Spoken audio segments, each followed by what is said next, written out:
We are live. Yeah, we're live. We're live. We are live.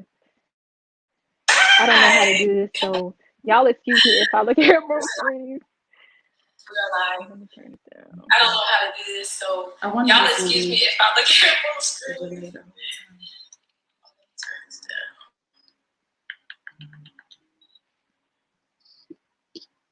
All right, so my volume on Instagram is completely off.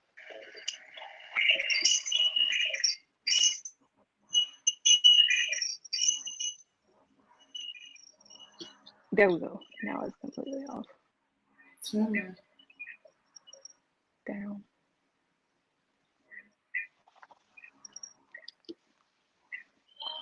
Hello, hello, hello. Hi.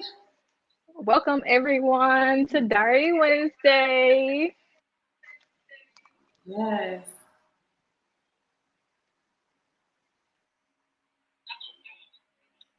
Ready? I am so excited.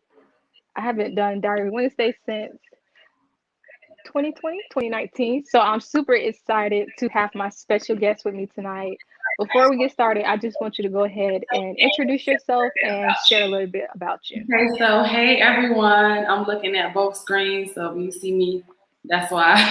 But hey everyone, my name is Dajanay DTonyo. I am a full-time entrepreneur. I also have a ministry called Kingdom Conversations, where we invite an environment of healing through vulnerable and transparent conversations led by God. And I just help people, or my main purpose in life is to help people walk in their authentic selves and use their voice to tell their stories. That's beautiful. Where can they find you at? Yes, so everything is linked to my personal page. Oh, I'm on the wrong account. Everything's linked to my personal page is Dajanay DeTonio.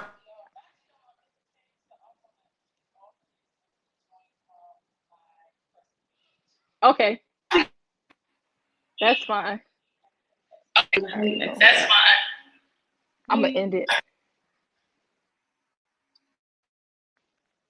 There we go. I ended it. Okay, so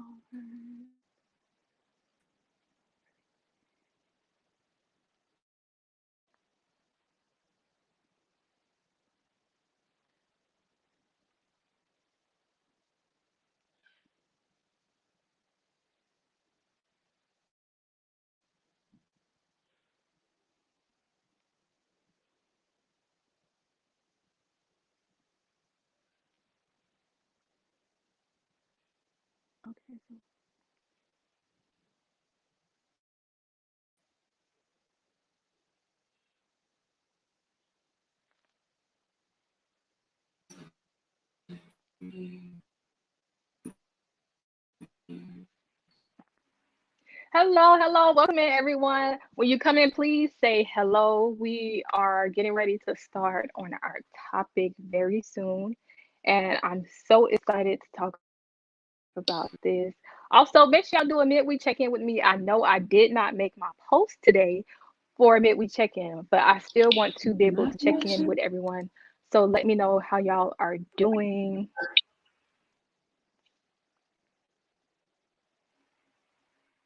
Is it my connection? Your Instagram? No, on here. Can you hear me? Yes, I can hear you. Okay. Thank you. But I can hear you too. Okay, you can rejoin on. Are you still live on Yes, I'm about to send Instagram? it again. I'm trying to remove this off the screen. All right,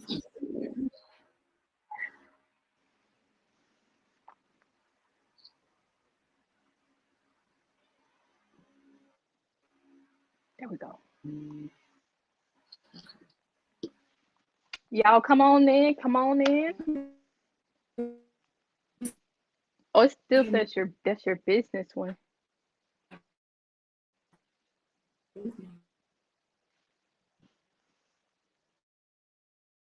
Yeah, it's a D Design Studio.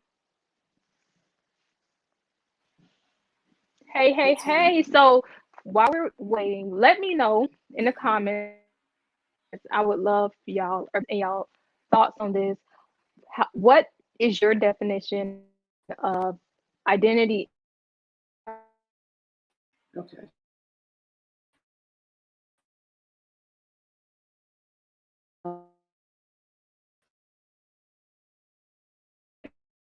So it's gonna pop up. It's gonna pop up on the screen and let me know what y'all are saying. So be sure to comment. There we go. Now we're ready.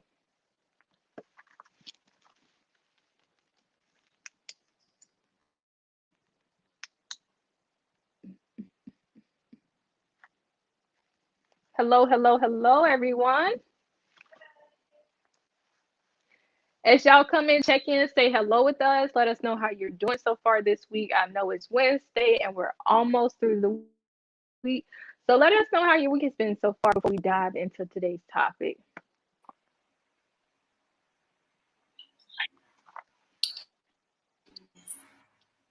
There we go.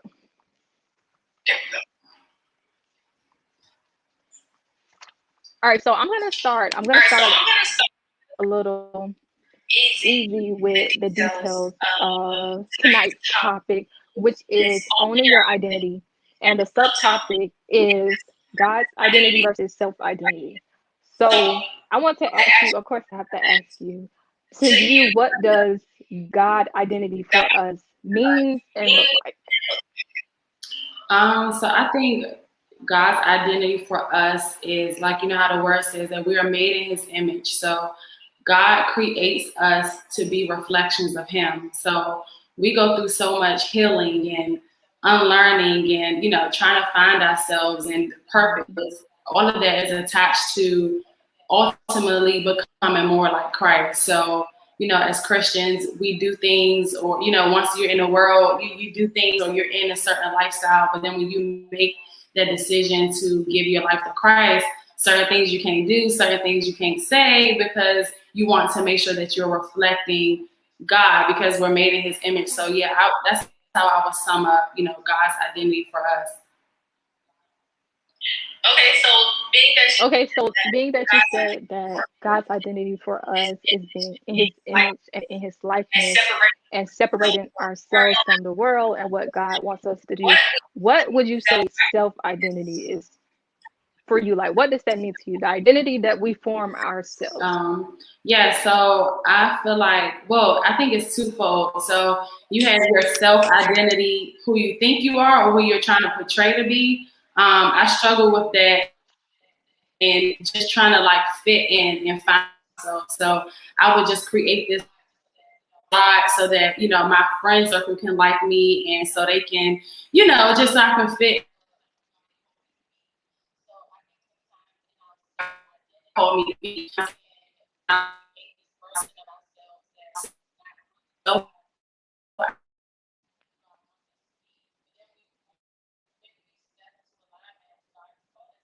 the true self identity who God called us to be. So then we start to see like more of, you know, our personality and really like finding ourselves and things like that. So it's twofold. When you unlearn your identity, you know, all of the masks and the stuff you create, then you can and what that looks like. I agree. I definitely agree with both definitions. I feel his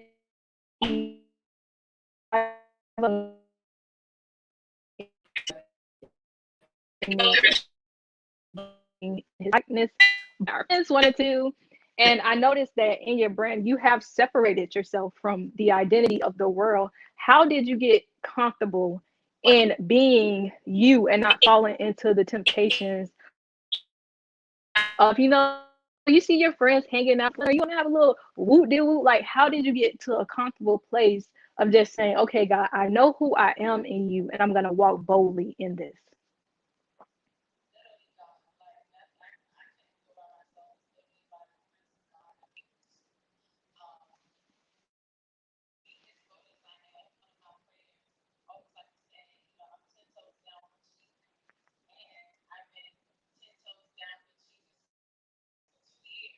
Mm,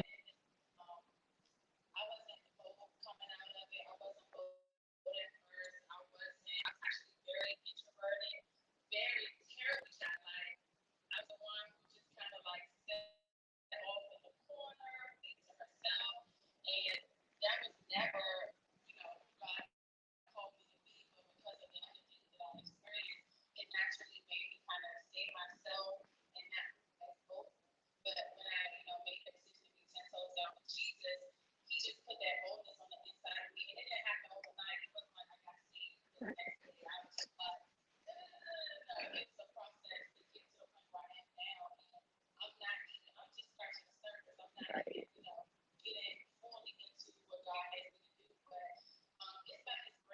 Mm,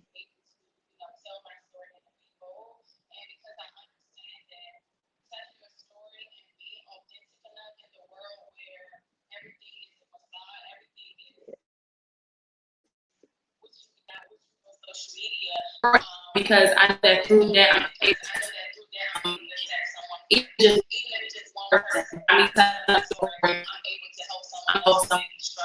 someone on social media, person who she the facade. Okay, I Yeah. love that you were able to hold in it through God's grace. And I think that's one thing that we fail to realize is the importance of God's grace and how real it is. Because we get so caught up, I feel like we run from the identity God has for us because it's like, dang man, it's hard to do this, or he might not love me the fact that I don't think that people realize that God truly loves us despite anything that we go through. So I said, you're like, this is something you had to go through. So would you mind sharing with us some of the things you had to strip away to get into the identity that God had for you versus the identity you walked in that you had for yourself? Yes. Um,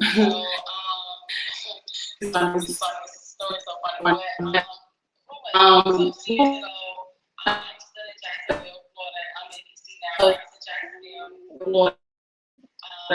I graduated from college, and I had my own place, and that was like to be God.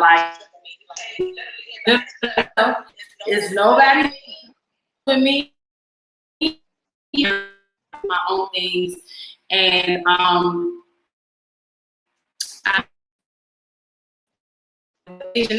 do was to move to Atlanta. I took it and then to Atlanta, and then I was going to go to pursue my master's.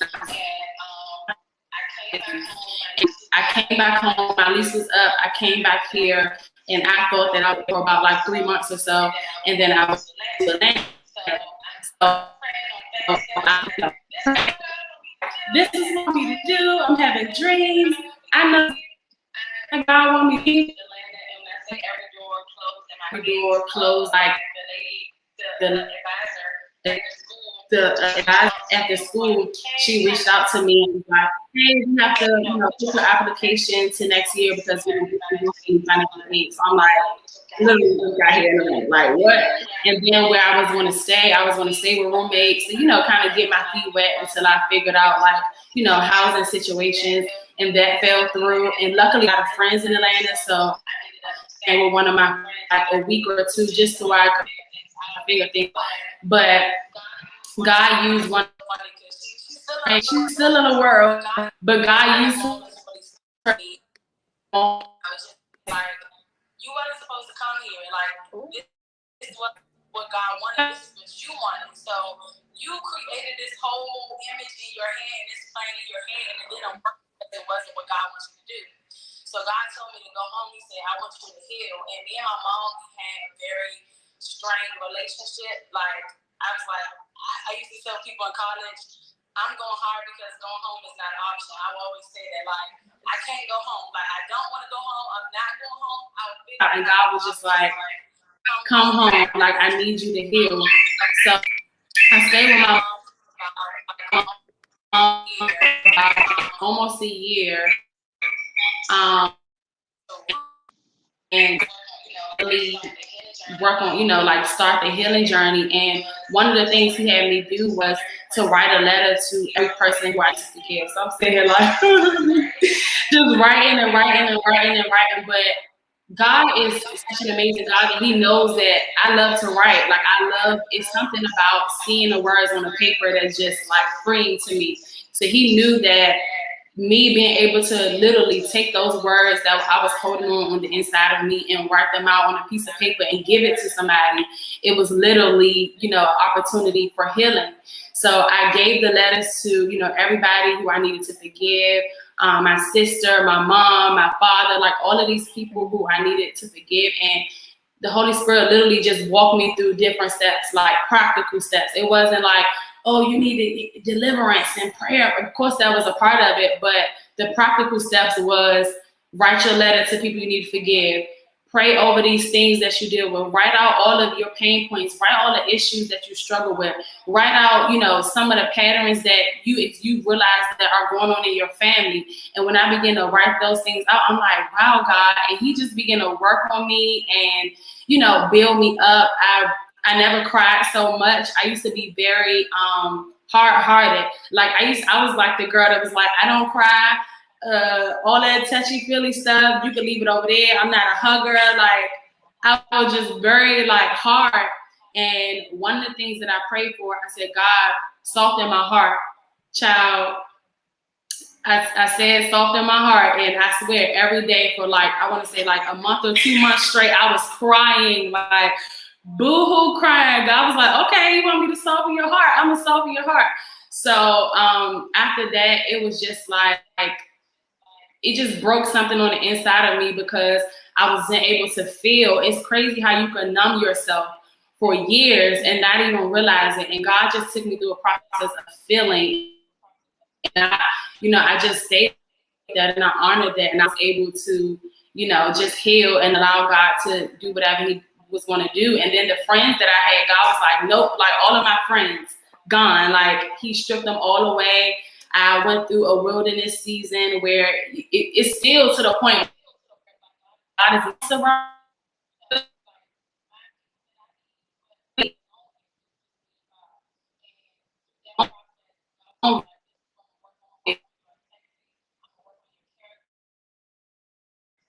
Mm.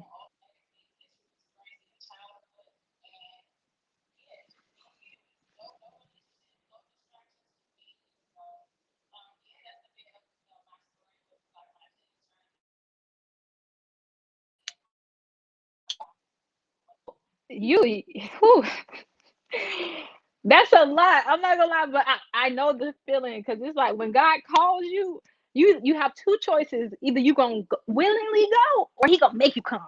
Like it's not if and but, or he'll wait on you, but you're still going to go. Like it's inevitable. So it's like everything you said, I can completely understand and relate to. So I do want to ask, in all of that that you had to go through, the healing, the forgiveness, because I know, listen, for me personally, forgiveness is, I think that's for everybody. It's hardest things to do.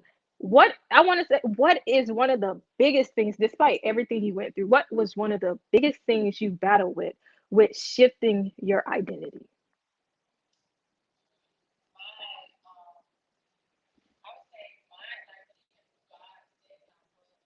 Mm.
always see it in me, but I didn't see it in myself. So when I was in high school, it was my freshman year, I was in a choir. And once again, very terribly shy, very introverted.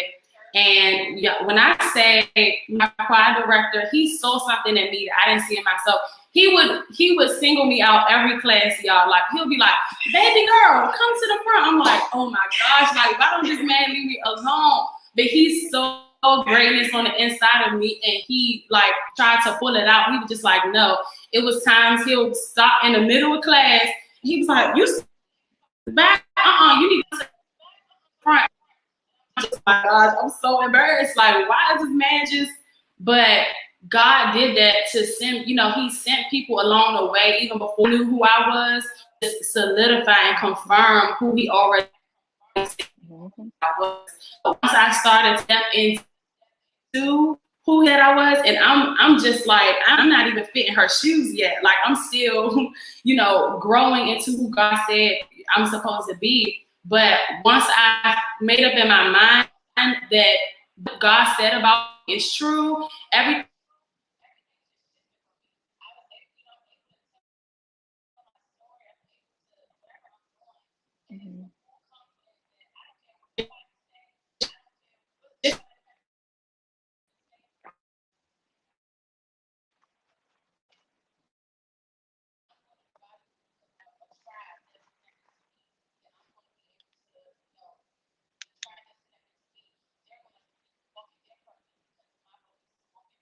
Right. I agree. We are disciples. So when people see you comfortable and they see you being bold and who God called you to be, like everything you do, it's like a chain of reaction. Like they get the confidence that they can do it as well, because that's one of the hardest things is knowing that you can do it and then having someone else believe that they can do it because you can do it. So I do want to go back just a little bit. When did you notice that you had lost the identity that God had for you? Like, what was that aha or I'm just tired moment?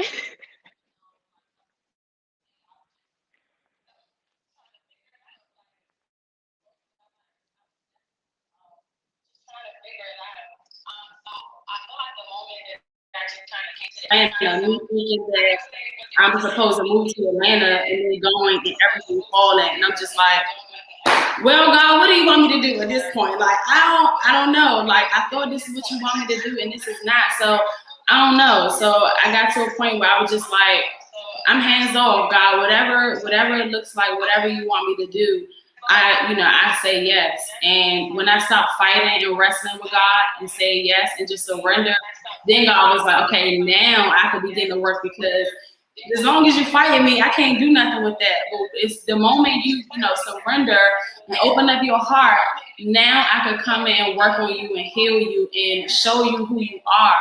And God is just giving me glimpses, and I'm just like, God, you said I'm be doing what? That's crazy. Yeah, that's Dajanay, the same little shy little girl, the same little tall awkward girl. Like, you gonna use who? And God is just, so amazing. So I would say, yeah, definitely Atlanta was like the turning point for me, because I'm just like, okay, God, I thought this is what you want me to do. And God said, no, I want you to come home and I want you to heal. And that process alone, y'all, going back to the place that you ran from for so long, like literally, y'all, it was so hard. Like there were times I was just like, God, I would have panic attacks, like literally like like panic attacks. I was just like, God, I don't want to be here. I don't want to do this. Like, why do you have me here? And I would get so frustrated because I'm just like, God, I don't want to be here. Like, why do you have me here? And that was the most hindsight, right? Not when I was in it, but looking back on it, it was such a pivotal moment in my life because so much healing happened, and God will work on your relationships with your parents, because you can't be married if your relationship with your parents is jacked up. How you gonna treat your spouse? How you gonna treat your children? If you don't deal with that trauma from your childhood, you're gonna be parenting from a broken place. You won't even be able to, properly, raise your child. So God has to heal those areas in you so that you can show up and be the best wife, so you can show up and be the best husband, the best mom, the best father, and the legacy can continue. But if you allow yourself, or, don't, kind of like push God off and don't allow that healing process, and like I said, you're healing from a broken place. You're loving from a broken place. You're raising your child from a broken place. So it was when I surrendered that God was just blew my mind. Wow. Yeah. Wow. Yeah. Listen, I have to say the same. Like when you're like, I give up. That's the moment where it just totally just like changes. And we think that it's for the worst, but it's actually one of the greatest things that we can ever experience. Is finding true love, true identity, true in value. God. Like we search, we hold on to so many that things that we feel like brings us identity, love, that we don't even notice how lost we get. So I did my homework on you, and I did notice that you cut. So we're gonna start with that first. We're gonna start with that first. What made you cut your hair? What made you cut your hair? Do you feel like that was a part of your identity? Okay, so go ahead and explain. Yeah, so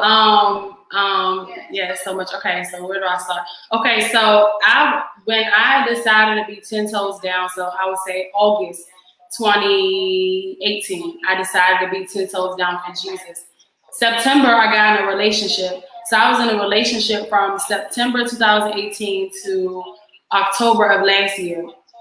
So once we broke up, God just really started like dealing with me, and just I can talk about that hair part. God really started dealing with me, and I remember I was in Orlando, and I was just trying to process everything. So I broke up with my ex in October. Just giving y'all the timeline. March of this year, my brother passed away. So I wasn't even able to unravel from the breakup when then, my brother passed away. So I had all of these emotions and grief and mourning and loss that was taking place. And when I went to Orlando, God just started giving me revelation. And he was like, I'm removing all of the crutches from your life. And he was saying the relationship I was in was a crutch. I denounced the sorority that I was a part of. God said that was a crutch. The friends that I used to hang around, it was a crutch. So I felt naked. I literally felt like I was learning how to walk all over again. I just felt so vulnerable and so naked. I was deeply insecure. I would look at myself and I was just I'm not pretty. I'm not beautiful. I just didn't have nothing to give. And I was in a mirror one day, and God just gave me a whole revelation about my hair. So my ends of my hair was very damaged and heat damage and things like that. And I was just I don't want to cut it off, God. I still got the length. And he was just so you're going to hold on to the brokenness because of what it looks like, because of the length. And God just gave me a whole revelation about how we can hold on to brokenness because it's easier, right? It's easier. When you heal, it's hard. It looks ugly. Nobody wants to, I got this TWA. Everybody wants the long, luxurious weaves and the silk presses and things like that. So God was just giving me a whole revelation about my hair, about how sometimes we're willing to hold on to the brokenness just so that we look good to the public. And I was just like, you know what, God, once again, I surrender and I give it over to you. And I just felt led. I said, God, I just need a new start. And I cut all my hair off. And it was just such a freeing moment for me. Like, I cut my hair off multiple times, but this time it hit different. Like, this time me cutting my hair, it was just like me just stepping into who God has called me to be and walk, like truly just walk in it. So yeah, when I did it, I did a video. Check out my page, you'll see it. But I did a video of, you know, that process, and it was just freeing. And for the first time, I was able to just like look at myself in the mirror. I'm just like, wow, like I'm beautiful. Like, wow, like I don't need no makeup. I don't need like all of this extra stuff. Not knocking it, because I still wear it. But knowing that I can look just like this, no makeup, and I'm still beautiful, you know. So God took me, that was another healing, like another layer of healing that God took me through. And it was just amazing. And now I'm more free to, I would never, like 2 years ago, you would never, I wouldn't even go to the grocery store without makeup on. Like, I'd be like, girl, I got at least put on a brow. I will not go outside without no type of makeup. Now, child, I'd be like, who gonna check me? Who gonna say something? Like, I'm not gonna put on no makeup to just go. No. So I know that God had built up that, you know, confidence in me to be confident enough to say, hey, like, I'm beautiful. I don't need all of that extra stuff. When I do wear it, I'm, you know, even cuter. But when I don't wear it, like, I don't have to rely on that to define who I am. Amen. I think all of us can relate to cut our hair. Yeah, we belong. Some of us for different reasons. Because I cut my hair. Mm-hmm. Last year, I had a I don't even know how to explain it, but I just had all my hair. Just cut it off. And I was just like, oh my God, no. So I do want to ask, when you cut your hair, what are some things besides the brokenness and the revelation that God gave you? It's kind of a little bit of feedback. That you feel like It's a little bit of feedback. Identity that you stripped away. Say it one more time. It's like a little bit of feedback. Oh, I'm sorry. I was switching my headphones. I said that when you cut your hair outside of, you know, the brokenness, the revelation that He gave you about that, what are some other things you feel like strip as far as your identity in that? So yes, like I said, I denounced the sorority that I was a part of, and that was a whole process. And I denounced, which means that I formally declared that I was withdrawing myself from the organization. So that was a huge part for me, because I was a part of it since my sophomore year of college. And in that process, God was basically like, you need to come out of this. And I'm sorry, but God, I was just trying to justify, like, God, well, I don't really got to denounce. I can like just be inactive and things like that. And God was like, no. I need you to come out of it. So that process was another level of stripping, because I had, you know, the sisters that I had, and it came with being a part of that sorority. It came with the clout and the exclusivity, and it came with all of the, you know, the benefits of like, oh yeah, she's a part of this. It just gave you that extra like, and God was like, no, I need all of that. So that was for sure was a stripping process that God took me through, and I denounced publicly. So I received mostly, you know, positive feedback and people saying, oh my gosh, thank you so much. But it was some people that was trying to drag me, okay? But I understand the assignment. I understand that when you are bold, like Jesus was persecuted. So who are we to think that we won't experience any persecution?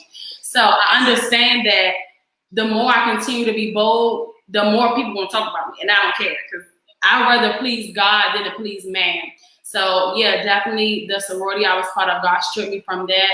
Like I said, the Okay, so wait, I'm sorry to cut you off. Let's actually I want to get to. So I have a question, because it's this theory that when you get into a sorority or a frat, that becomes like, I want to say this right because I don't want to offend anyone. But it basically becomes like how do I explain this for Like it becomes your identity, and then it kind of becomes your God in a sense. Mm-hmm. Like people feel like when you join something like that, you're following people, and it's taking you somewhere else. So I do want to ask, like, within that, do you agree that your identity, your relationship with God, or different religions, Mm-hmm. that you lose yourself in that?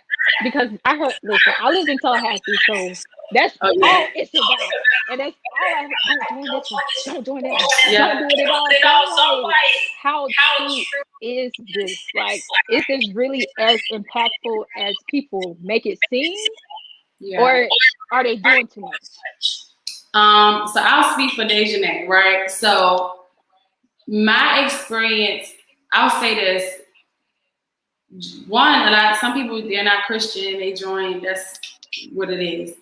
But I'm speaking for the Christians, right? So I was a Christian in the organization, so it wasn't like I wasn't a Christian. I ain't know, like, I had a relationship with God, but it wasn't a deep relationship with God. It was just like, okay, you know, I pray every now and then, I say my grace, I go to church on Sundays, like that was kind of like what it was. But so with me, it's very easy to lose yourself in these organizations because, like I said, it comes with the clout.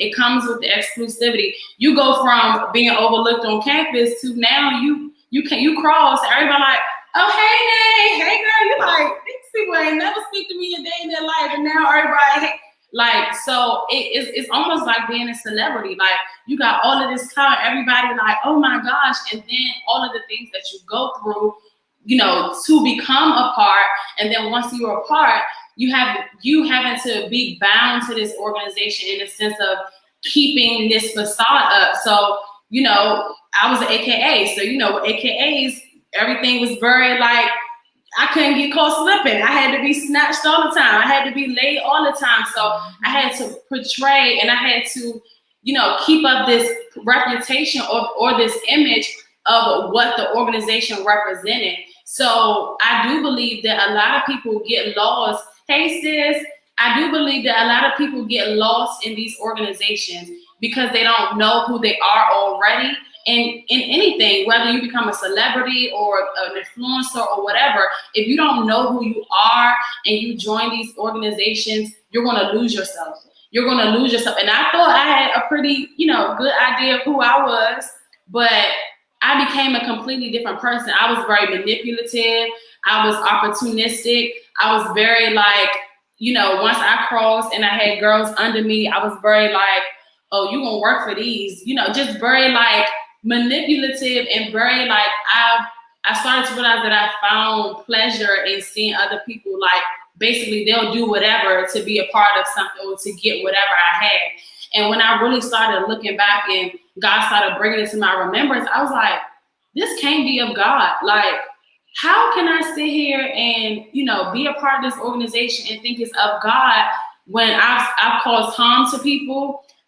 You know, I was a completely different person. I lied. I was manipulative. Like, all of these things. It's no way that this organization can be of God.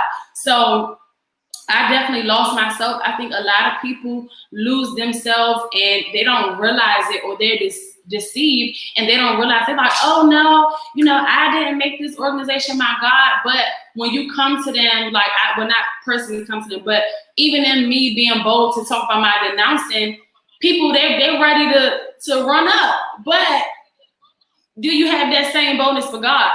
And that's my thing. When you're so defensive for something, when you're like, if somebody came to me and was just like, you know, God is alive, I'm going in for God. But you don't have that energy. But if I talk about your organization, you about to cut off my head. So all of that is you know, it proves that you lose yourself, you lose your identity, whether people want to say it or not. You ultimately make this thing an idol. And even I talked about in another YouTube that I just did, go check it out on my page. I talked about the rituals and things that you take a part of, you're literally pledging yourself to be a part of this organization. And one of the things that we said in a ritual was basically it was asking you, like, are you willing to submit, like subjugate yourself to the higher authority in this organization? And I was just like, well, what's the higher authority? Because it ain't Jesus. I wasn't thinking that at the time, though. At the time, I was like, I can't believe I actually said this.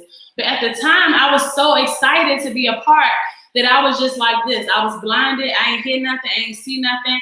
I just wanted everything, you know, that came with it. So when I did that, when I look back on it, it was just like, wow, like, I really did that, and I really said that. So people unknowingly make these organizations a god, and it's idolatry, but they don't realize it. They're deceived. They don't see it because they're like, nah, it ain't that deep, but it is that deep. And your words are so powerful that even if you said that ritual one time, you're bound. Your words are that powerful. Like God literally, just think about God. He said, let there be light, and there was light.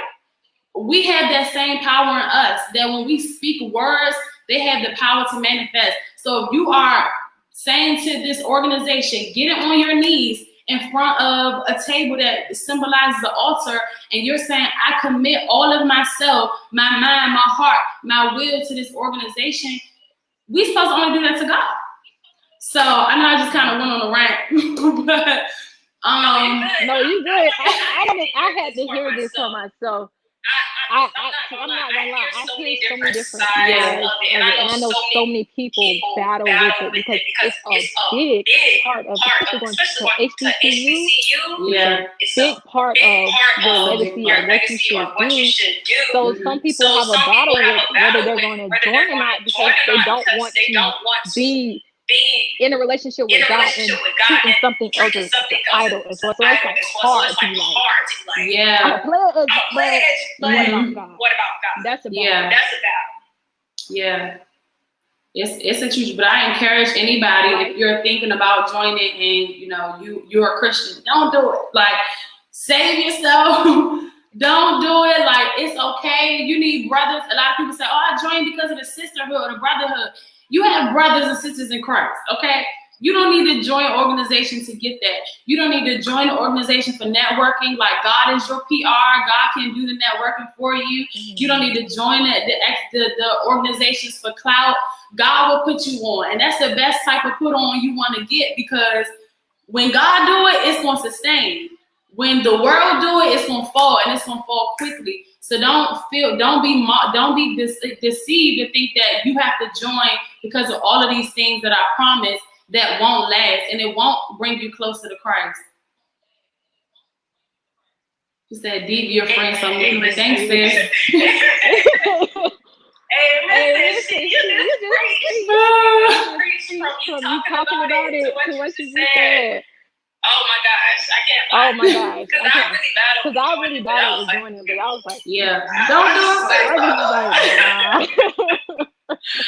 Yes, don't do it. Okay, so you cut your hair. Mm-hmm. You denounce your sorority. What are some other things you can say was a big significance of you shifting your identity? Breaking up with my ex, and I'm talking about my past relationship. So, like I said, we got together. I made a decision to be 10 toes down for Jesus in August of 2018. We got together in September. So there was never a point where it was just me and God, like for real, like 10 toes down, me and God. So I began to find my identity in that relationship. And, you know, everybody, people didn't know about it. I never posted them. I was like, we private until permanent. I'm not posting you till you put a ring on it, okay? So my inner circle and my friend group, they be like, oh my gosh, y'all goals, y'all waited until marriage, and like, oh my gosh, y'all actually courting, y'all doing things God's way. So that image in my head and that reputation that we had to hold up, that same like type of reputation that being in a sorority, you gotta hold up a reputation. I was doing that in my relationship, and I didn't realize that until after. And it wasn't a bad relationship. It wasn't a toxic relationship. But anytime anyone or anything is taking the place of God, it's a problem. And that was happening. The fact that I was spending more time with my ex than I was with God, like that's the problem. Uh-oh, you buffering, sis. Can you hear me? Can you hear me? Yeah, I can hear you. Yes. Okay, you were buffering. So yeah, anytime that you put something in place or someone in place that's supposed to, where God's supposed to be, he like, nah, let me go ahead and move that out the way. And that's what I was doing in, my past relationship. And when we broke up, it was another layer of healing, because I'm just like, God, like I really thought he was the one. I thought he was my husband. Like I had all these, girl, I had Pinterest boards for days, okay? Like I thought this was it. I was like, God, thank you. Like this is my first like real for real relationship. Like this is it. And God was like, no. Mm-mm.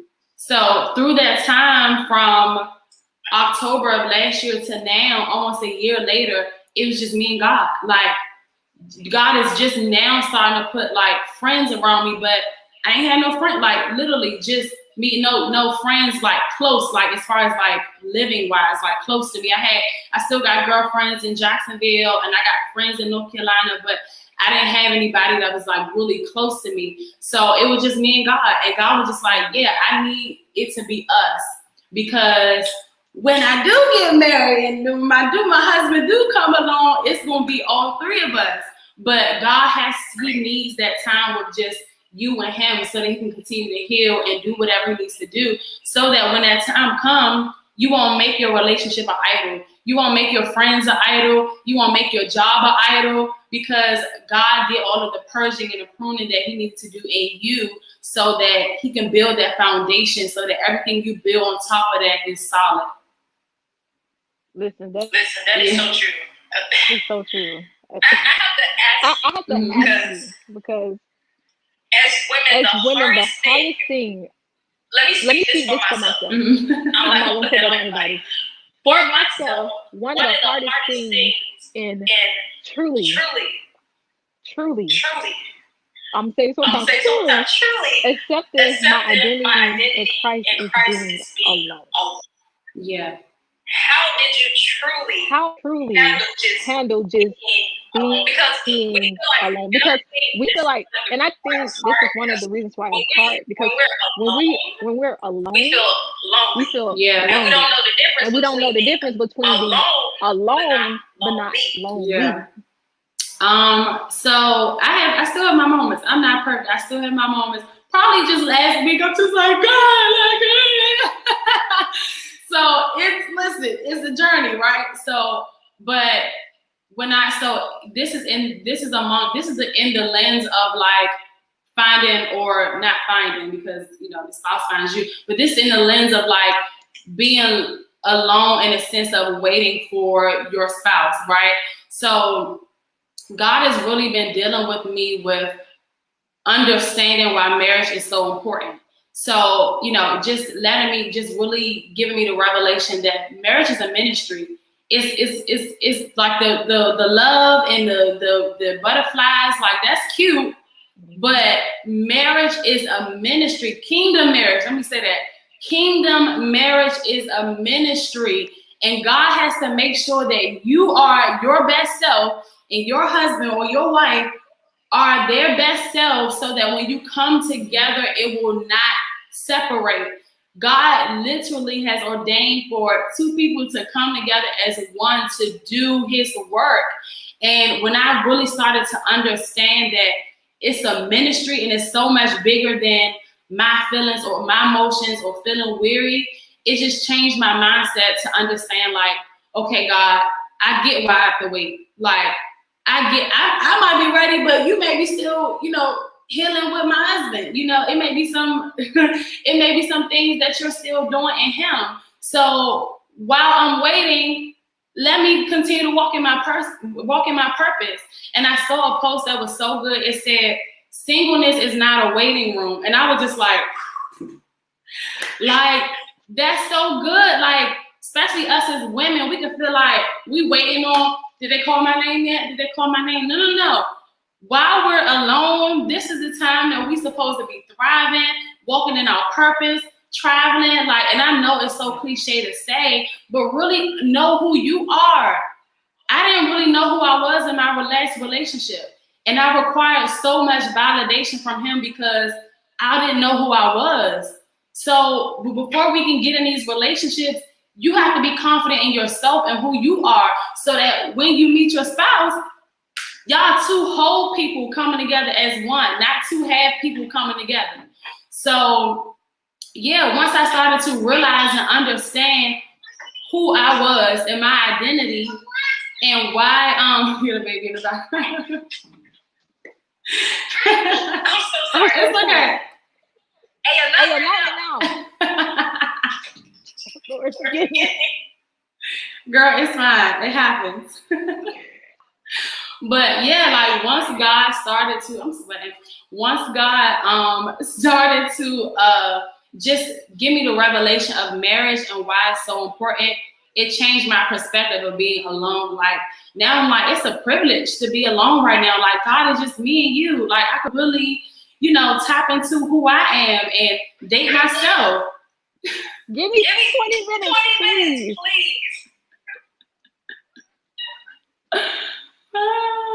Y'all share this out to someone. If this is blessing you, share this out, tag someone in this.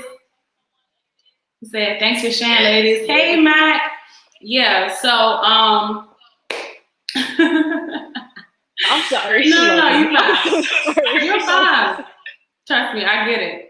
So yeah, basically once God started to, you know, deal with me and show me why it's important. And then another thing, like last week, God just gave me a revelation about like the time that is just alone with you and God. You practice with God, right? So you think about with your spouse and you wake up in the morning. You spend that time with your spouse in the morning before you get started with your day. Now, of course, like when you get married, you're going to be spending time with God and then your spouse. But, you know, like that same intimacy that we have with God, that we're supposed to have with God, we're supposed to have with our spouses as well. So how can I be intimate with my spouse if I don't know how to be intimate with God? How can I, you know, spend this time to really, really get to know God and understand who He is? How am I able to have a discernment to know that my husband will be a reflection of God if I don't know who God is?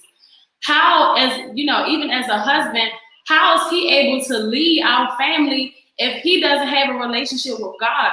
So once we understand that marriage is so much bigger than us, that it's literally an assignment from heaven, that God ordains people to come together and be married for such a time as this, it changed your mindset of like, okay, I'm alone right now, but I know that God has called me to this. So at some point, it will be that time for it to happen. So I know that was kind of long-winded, but I hope that answered the question.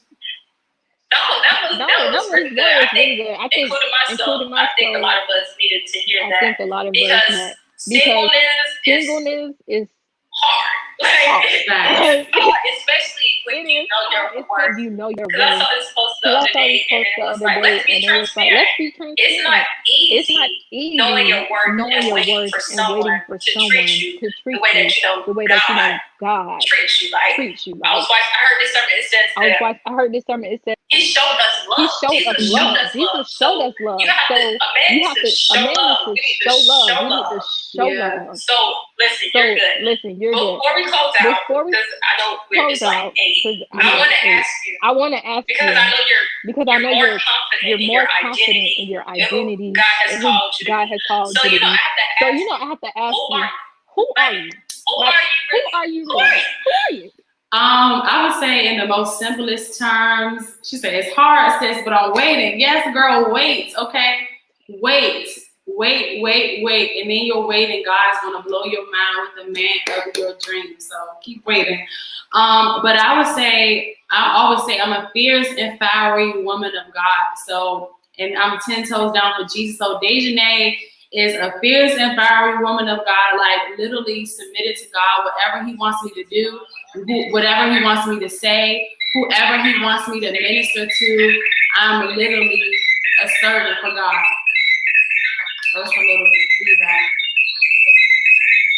And question And question number 2, for those people who don't really know who they are in God just yet, because it is, like you said, it's a journey. It's not an overnight process. We don't just wake up one morning and say, "Oh, God said something," and I believe it. Wake up one morning and I want you to share 5 things or 5 ways for them to understand who God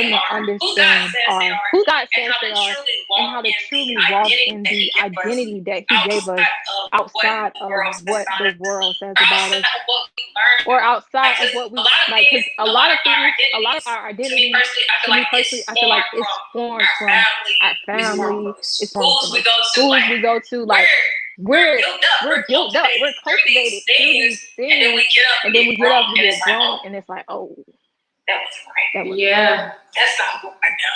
That's not who I am. Let me work on this. Yes. So I would say 1, surrender to God. Like before you can do anything, before you can, truly hear God's voice, before you can walk in who God has called you to be, surrender and be okay. I guess the next thing would be surrender to the process. Like be okay with the process. I always say healing is a journey. It's not a destination. You'll never be fully healed. Well, let me say this. You'll never stop healing. It may be an area that you're healed in, but you'll never stop healing. There'll always be a journey. There'll always be another layer that, you have to heal, and you have to constantly surrender to God and allow Him to heal you. The moment you're standoffish and kind of like hard-hearted to God, God is a gentleman. He's not going to force it. He's going to be like, okay, I'm going to let life deal with you. And when you're ready, you can come on back. So, just surrendering to God and surrendering to the process. Know that it's not going to happen overnight. I would say the third thing is giving yourself grace in this process, because it's not easy, and we could be so hard on ourselves. I always like to say I'm an overcoming perfectionist, because I'll be like, it has to be this way, or control freak. Like I'll be like, no, like it has to be very like I create lists for everything. Like I could be going to the beauty salon and I'm making a list. Like that's how like structured and organized I am, because that's just how my mind works. But when it comes to God, you can't be like that. You have to be hands-on. So give yourself grace and say, okay, hey, I may have messed up today, but I'm going to try again tomorrow. And the beautiful thing about God is His grace and His mercy is new every day. Like God knew His children. He said, you ain't going to be able to live off the grace from yesterday. You're going to need a new grace when you go to sleep and wake back up. So if God gives us grace every single day, give yourself that same grace every single day. Like, okay, hey, I didn't really show up today, but tomorrow I'm gonna do better. I noticed, the things that I did wrong, but tomorrow I'm gonna do better. So I would say, give yourself grace. Get rooted in the word. That's another thing that I would say for sure. Understand that you can't know what God said about you if you don't know what the word said, right? So start getting in the word, and it doesn't have to, I'm reading all 66 books. I'm going, no. Just start small. Start with, okay, today I'm going to read the scripture, and God, I'm going to meditate on that scripture. And what I mean by meditate, that means just constantly, speaking that thing in your heart, speaking that thing in your mind all throughout the day. I am fearfully and wonderfully made. I am fearfully and wonderfully made. And keep saying that thing over yourself. But you have to get the word in you, right? Because it's literally like, if this bottle was filled all of dirt, right? The dirt is the world. And you started to pour water in it. The more water you pour in, the more the dirt comes out. So the more the word that you get in your heart and in your belly, all of that gunk and filthiness of the world and your sins and your trauma and all of that stuff, it will begin to come out of you. But you got to, there's no way around it. You have to get in the Bible. And last thing I would say is, so we say surrender to the process, give yourself grace, get in the word. And I would say prayer and fasting. I would say, prayer and fasting as a believer is literally a lifestyle. Like you have to get to a point where like prayer and fasting becomes your norm. You definitely should be praying every day and fasting regularly. And fasting is basically just dying to your flesh. Like, you're literally dying to your desires, your goals, your timeline, your dreams, your plans, and say, God, I want what you want. And when we make a decision to come into alignment with God's will for our life, everything is easy. Like, you'll walk in such an easiness. Things that, it's hard for other people, it will be easy for you because you came into alignment with God's will for your life. So I would challenge anyone to ask God, like, God, what is your will for my life? Who do you say I am? And God will tell you one thing I asked God, I said, God, what are 3 profound truths about me? Like, who do you say I am? He said, you are worthy, you are loved, and you are chosen. And I'm like, like, those 3 words just really just set me free, because I struggled with my work. I struggled with knowing what love was. And I never felt like I ever belonged to anything or that I ever fit in. So the fact that God said that I'm chosen, that amongst all of these cliques in the world, God chose Dajanay to do his work as one of his people to, do what he's called her to do. So ask God. Literally, God is all knowing, and who knows you better than God? So when you ask God and tap into God, who am I? I don't know who I am. What did you say about me before you created me? What do you want me to do on this earth? Who did you call me to serve? When you start asking those questions to God, he'll begin to answer them. So that's it. Amen. I definitely listen. Amen. I definitely listen. All of those are true. Like, they are key to like knowing who you are, knowing who you are. Especially when you did the example with the water.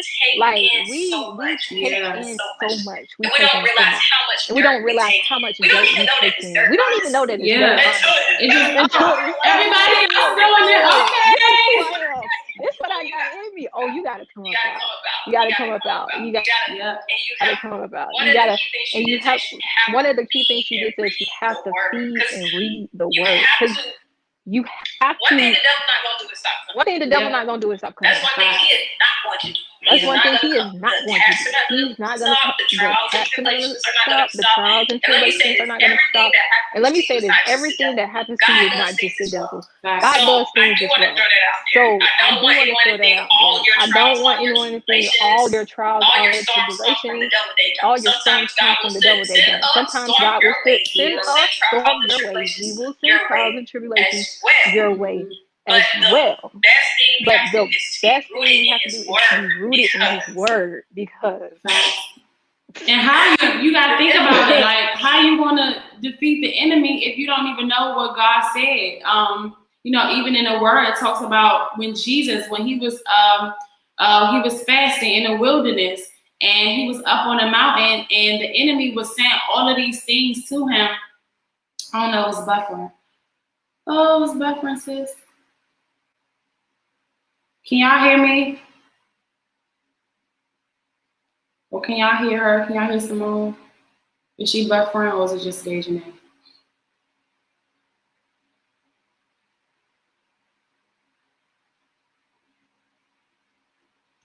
Let me know if y'all can hear me, if y'all can hear Simone.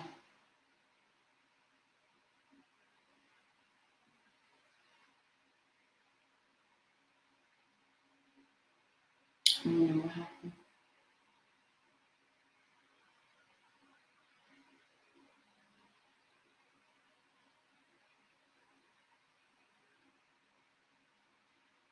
Can y'all hear me?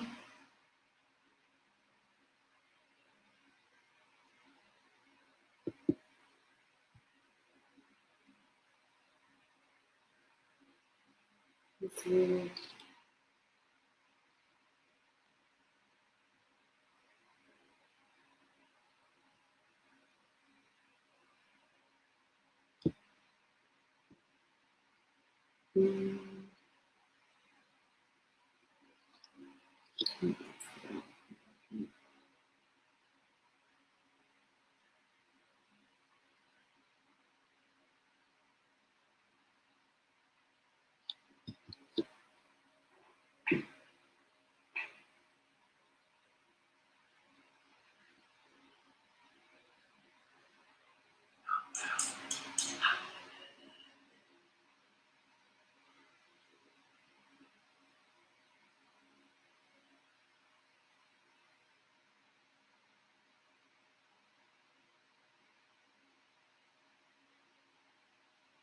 What she said, baby.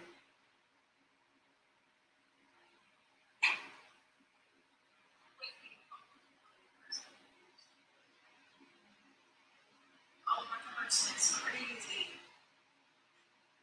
That was so funny.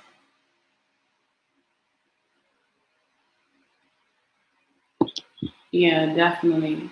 Did the other live save? I'm trying to see now. My phone literally said emergency. It's overheated.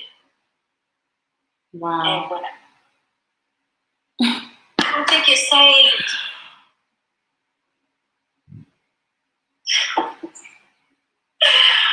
Oh my gosh. It did not, there's no way it's saved. Check your let me see. Your archives maybe? Oh my God. Lord!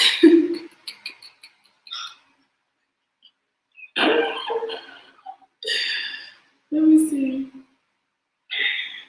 Wow! Nothing but the enemy. Nothing but the devil. Oh my God. Go under your settings and y'all, we were spitting gems and her phone overheated and the live didn't save y'all. That's enemy big man. Try to go to your settings and go into archives and then look under live archives, live video archives. It may be. I think it's saved because remember we were streaming it on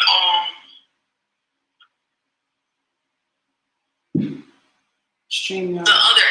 Mm-hmm. So I know it recorded it on there. I just don't know about here. Yeah. But oh, that was the devil! Oh, wow. That's crazy. That is crazy. It's okay though, because I'm gonna figure it out. Yeah, and this is, I guess I can leave this one because it's still recording the stream, y'all. Oh, you can keep that one.